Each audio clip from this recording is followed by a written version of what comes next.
Meenakshi ma'am, you are an award-winning film critic, a film curator, and consultant on such prestigious film festivals like Cannes, Berlin, and Toronto, and India's only international voting member for the 2023 Golden Globe Awards. But today we'll be talking about Payal Kapadia's All We Imagine as Light, which is nominated in two categories. That's the best non-English language film and for the best director at the Golden Globes Award, which will be announced in few hours from now. Now, considering your experience, do you see, ma'am, All We Imagine bagging the best foreign language award at the Globes? I think there's a very good chance. I think there's something also called a surprise factor because it's her first narrative fiction for Payal, and it's really quite extraordinary. I mean, it is really, I feel, a cinematic achievement. Of course, she's up against really big guns there. For Best Director, in both categories, for Best Director, Golden Globes, as well as the Best Non-English language, she's up against Jacques Audiard's Emilia Perez, Sean Baker's Anora, Edward Berger's Conclave, Brady Corbett's Brutalist, Coralie Faja's Substance. All of these are very substantial films, and Jacques Audiard has won a slew of nominations. So she's up against really big guns. But I think there is something to be said for just the sheer merit of the film, for just sheer cinematic craft. It's really well made. And the fact that it's won so many awards and so Yeah. much love literally across the globe, which is very rare even for an Indian film. I think it's been distributed in some 185 countries, which is unthinkable for an indie film without big, masala stars. It's got really accomplished actors like Kani Kusruti, etc. I think the thing that the team that did not select it for India's entry. And I want to really mention that Kiran Rao's Lapata Ladies is a very, very strong film as well. It definitely has its merits. I want to say about Payal Kapadia's film, one of the accusations against it in hindsight by the team that did not select it said that it's not too Indian. And I think that is completely subjective, but it's a very heartbreaking observation when you see that. I mean, unless you're looking for very exotic or Indian cinema with, I don't know, Malayalam traditions, or I don't know what constitutes an Indian film, because while the money was very international for this film, it's 100% Indian, of course. But I think what was seen as its disadvantage, actually, I see it as its advantage because it is clearly an international film, right? It is completely rooted in India. It's talking about very Indian situations. It has an Indian cast. It's shot here. But the fact that it had resonances worldwide shows that it's completely an Indian film and an international film. And the love that it has got, not only with two Golden Globes, but it's definitely is in contention also at the Academy Awards. It's won the APSA Award for Grand Prix. It had won the Grand Prix at Cannes. It's got the wide worldwide distribution. It's on streaming now. It shows that clearly. I mean, it also had US distributors like Janus Films and Sideshow. These are like top guns in the business who don't pick it up unless they really believe in a film. So it has absolutely solid, worth its weight in gold, I would say. And all these accomplishments are extraordinary. For the first time, we have an Indian film at all for Best Director at the Golden Globes. That is already historic. It's like the 82nd Golden Globes. And for a film industry that's, about more than 100 years old, for Yeah. the first time to have an Indian entry for Best Director, already something.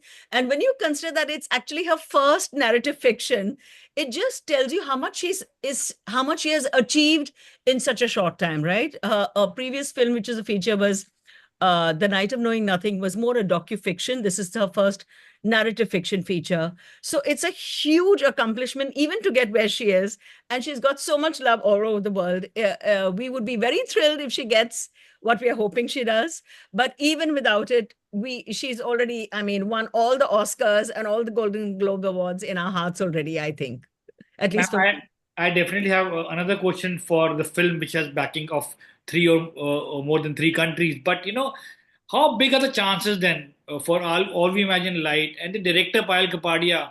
Because walking home with the gong, considering she has of course won at the Cannes the top honor, and even the National Society of Film Critics of America has reportedly given 49 points to the film director Payal Kapadia. And according to report, there's some 60 critics which are part of the Golden Globe committee, were the members, voting members. So, what is your question exactly? I'm saying, how then do you see Payal Kapadia walking home with the Best Director trophy as well? Because even she got a backing from the National Society of Film Critics of America. She's got many, even the national awards of even for of specific, like New York Circle Critics in Los Angeles, San Francisco, etc. She's just won the Gotham Awards as well. So there's no question that there is not only an international appreciation of her work, but right across America through many bodies, including the latest Gotham Awards. It's very hard to predict whether she will actually get it. We are hoping she does. But I wanted to say that, when in the final rounds of something like this, when there are very limited, let's say there are X number, I mean, there are already these um, five shortlisted films which have already won the nominations. And then when you have to pick only one, I can just say from being on a jury or being international voter for Golden Globes in 2023, that was the year that Natu Natu won the Golden Globe, but also RRR had actually got a Golden Globe nomination. Sometimes it's always first and last the merit of the film when you're giving a final gong like that, right? But sometimes when you really can't agree or there is a very divided opinion and you can only pick one, then sometimes there are other factors which come into it. Oh, is it a woman? Is it LGBT? Is it a climate change theme? Is it all the what part of the globe are we? Do we have diversity? Is everything coming from America or only Europe, or is it all white caucuses? All these other factors come into play, but that is only after the merit of the film first and last. You can't be giving it for tokenism, or you can't be giving it because it's a first film. But I feel she has very good chances, absolutely straight on merit, straight off. And even if the discussion extends to these other things beyond merit, and there's a big fight about the discussion, actually it's basically a voting thing, right? So I'm assuming there's not too much argument. It's just a question of counting the votes. I think even on the other counts, she does really well. It's a woman director, first time from India, first narrative fiction. So I think even on the second and third and fourth points, she would still stand a very strong chance. I think also because there's something very poignant about her filmmaking. Not only is it independent and really very accomplished performances by Kani Krisuti and by Divya Prabha and Chaya Kadam, but also I think there's something that she really trusts the audience intelligence. She's not spoon feeding. It's really the opposite of what our mainstream film industries tend to do. So there's a lot of mystery there. There's unexplained elements. It's not like all spelled out in a clear, happy ending. So she really wants you to engage. And despite that, because she comes from quite a very experimental film background, I would say. I remember her telling me in an interview some years ago, because I followed her work very closely from her student diploma short films onwards, and they've all been at top festivals worldwide. In one case, I remember her telling me that she started the film by actually going to a kind of forest and collecting sounds. So she was just all that she did was audio tracks. She was just collecting sounds. And then she came back to Pune and was putting her favorite sounds together that sounded interesting or intriguing.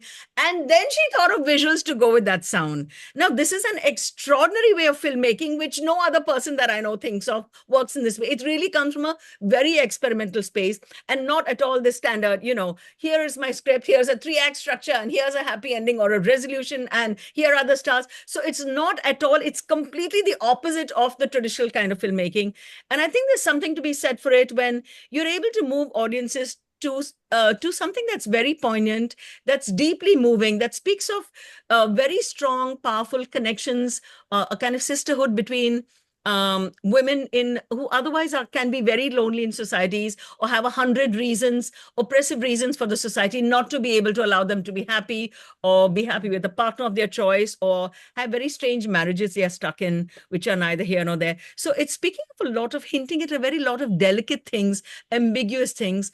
And here I feel it's tremendously her strength that despite not spelling everything out, making something intriguing, having spaces where she allows the audience to step in and make the film their own. I think this is really her great triumph, and it would be thrilling if she actually did win the Golden Globes and the Academy. I would be very delighted.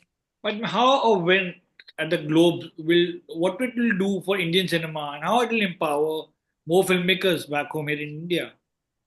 I think that these are much deeper questions which depend on 100 other factors, I feel. Sometimes also being on juries, in addition to the points that I already said, first and last is the merit of the film. Then other things about, okay, is it a woman? Is it LGBT? Is it climate change, human rights, all of that? And which part of the globe are we coming from? So we don't want everything to come from one country, but or rather all whites kind of. We want a more diverse, inclusive kind of representation.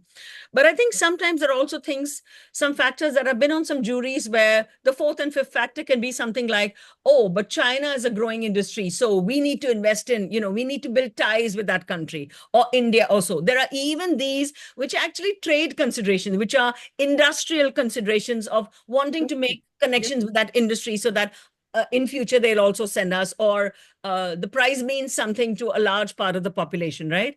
So in that sense, I would just say that India has always been a huge industry. It's been the number one industry, the most Yes, prolific in then the world for a because very long they time. correct, because Hollywood, they do day and date releases here in India. Sometimes they do ahead of US release in India. They are Hollywood stars who endorse and give message to Indian fans. Then why they don't select our films at the Academy? Because we are the largest film producing country in the world. You're Still, absolutely right. But I don't think it's a logical connection between the two, because ideally, a Golden Globe or an Academy Award or a BAFTA needs to be on the merit of the film. It needs to be artistic. It needs to be first and last artistic. Otherwise, I don't think the awards have value. If they have industrial considerations, that can't be a reason for giving an award, because it is highly prestigious. These are among the top awards in the world, highly sought after. And if they had other considerations overtaking the merit of the film and its artistic value, then I think the awards would be demeaning themselves and not really, we wouldn't value them as much as we do right now. But you're right. There are, like, the fourth and fifth criteria can be that, but I don't think it's a logical thing, simply because I think actually it's a tribute to Indian cinema and its power, that although Hollywood has been trying to get a piece of the action here for literally more than a century, since film began. I mean, cinema was invented in 1895, and by 1897 we were making short films in India. So we really took to the medium and grabbed it and made it our own since yeah. more than a century. Yeah. So Hollywood has been trying to be here, has had a presence here, has been trying very hard to get a piece of the Indian market.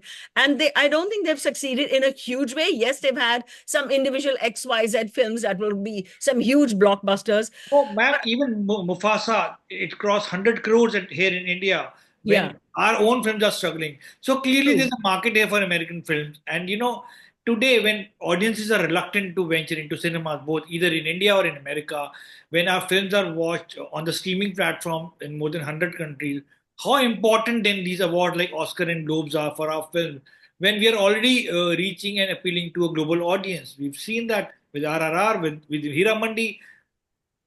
You're right. So, two things here. One is that India is a massive market. It's also one of the few markets in the world that is so huge domestically that even if we didn't really sell films outside, we are still a huge domestic market. Like India, China, America are some of the hugest domestically huge and healthy markets on their own. But it's Hollywood's ambition to conquer the world, and this is why they are trying to get a piece of the markets worldwide. And this is also one of the tributes to Indian cinema, that there would be exceptional some three or four or five Hollywood films that really are very huge in India, but they're not able to get that. That is an individual film. But as a market per se, I mean, no country in the world has been able to conquer the Indian market. We are essentially a very closed market. We love our own cinema, and there would be like three or four or five films which actually from mostly only Hollywood. I mean, even the French or the Germans and everybody has been trying to release their films here. It's very difficult for a non-Hollywood foreign film to get a theatrical release in India, right? So what you're saying is absolutely true, but it's more the exception that four or five big Hollywood film with big stars or huge publicity will actually make money here. But otherwise, we're a very closed market. We're not closed in any way by restriction. Every country in the world is free to release its films here, but Indians love Indian films. I mean, the French have been trying here forever to release their films here theatrically. They've been promoting them so consistently for decades. But Indians don't pay to go and see a French film or a German film. That's very rare, right? So, in terms of just even if of just sheer economic value or trade value, that is also very limited. So, I think what is the value for us? It's valuable the Golden Globes, the BAFTAs, the Academy Awards, they're important to us because they're still considered, as of today, markers of the gold standards in the world, which I think are a different criteria from me, because I work a lot with festivals, and of course I've also been international voter for the Golden Globes. But the criteria are different for, say, the Cannes Film Festival or Berlin or Venice or Toronto. To there you have a specific jury, which is people at the top of their game, and there is Authors. on the website, you tell us why these guys have been voted. You can see their background, you can see that they're voted the best, right? Like, these are top directors or filmmakers or really accomplished. It's very transparent in that sense. You know who the voters are, and you see the films that they voted for or given the prize to. But here, this is much more an opaque system. It's a very large group of people who are voting. And when I was voting, I think I was the only Indian voter, yes, but also there was some 103 voters from 62 countries, something like this. Okay. So now this was a very new thing, which now it's the 82nd Golden Awards. This would have been in the 80th Golden Awards, okay, 2 years back. Yeah. So now, earlier it was just essentially the Hollywood Film Critics Association, um, Hollywood uh, Foreign press. Foreign Press Association. So these are critics whom, these are not necessarily even critics, could be even journalists, because foreign press can be either journalist or a critic. So these are people whose critical worth is not clear and transparent to lay people like you and me. If we are not members of that, we don't know what is the ability, what is the worth of this person who is voting. This also goes for the Academy Awards, because the process is quite opaque. We don't know who are the specific voters, who has voted for what, we don't know, right? So this makes it a bit distant. And this is why they changed over. So the year that I was international voter, the Golden Globes changed its whole process and made sure that there was representation from 62 countries. Otherwise, it was only the Hollywood guys in Hollywood, right? Yeah. But that wasn't working for them. And that's why they changed the whole system. To answer your question more directly, they wanted representation from many countries, from whatever, 62 countries or so. And this makes it more likely that they will get nominations from other countries, and not only from the standard whatever, or voting from views of critics from different parts of the world. So they tied up actually at that time with this organization FIPRESCI, which is a French acronym for the International Federation of Film Critics. And they had put up an open call, and I got invited from India. Okay. So there were many FIPRESCI members from all over the world, because they suddenly wanted film critics who are well established, whose worth is known, whose reputation is publicly known, to be able to vote for the Golden Globes and bring it credibility, right? So they tied up with FIPRESCI to make it transparent, as well as to make it more diverse and inclusive. So you had voices and critics from all over the world voting, whereas otherwise it was only a limited number that was from Hollywood, right? Based in Hollywood. That can't be the criteria, that you're based in Hollywood, therefore you have a right to vote. I mean, they themselves realized that needed to be upgraded, these criteria. So I think these are all moves also to make ties with film industries in other countries, and also makes it literally more global, right? So I think it's also a mutual process where they're also trying to reach out to through a direct voting process for critics in other countries. So there is more opinions, and there's a wider range of films that come in on which people are voting, and a wider worldview of that shortlist, which are mainly, as you can see, those are all basically the shortlist of the nominations. They're all basically Caucasian. Jacques Audiard, Sean Baker, Edward Berger, Brady Yes, yes, Corbett, Corley yes, yes. Faja. They're all whites, Right. right? Yes, totally. They're Whereas the right. year Yeah. that I had voted, there were literally, you could see the results, because there were literally people from all over the world voting. There were films from all over the world. It was a very mixed, rich group that was more globally diverse. But And it, today, yeah, same can be said about all we imagine is light. You have an Indian representation on the list. I mean, yes. she's part of the directors. She's You're right. yeah. Literally one person. So now in the best film, we have more of a range. There's also The Seed of the Sacred Fig, etc.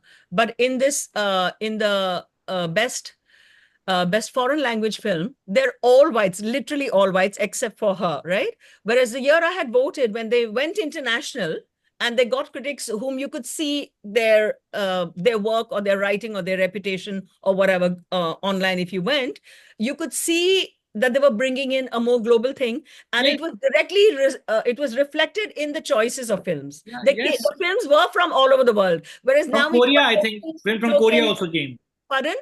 Film from Korea as well As as. well. So Yes. now we have only one Indian film. Everybody else is Agora for the best foreign language.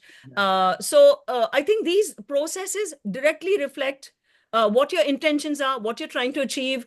It directly reflects through the processes, the end result. Well, we are hoping all we imagine as light Yeah, shines at the globes. that. Thank you, and also for Payal Kapadia and for the film. Yeah. Thank you so much for your time, ma'am, and all the best. I'm very grateful. I would be delighted if Payal got both the awards in both the categories. She definitely deserves it. Yeah. Thank you for inviting me. Thank you, ma'am.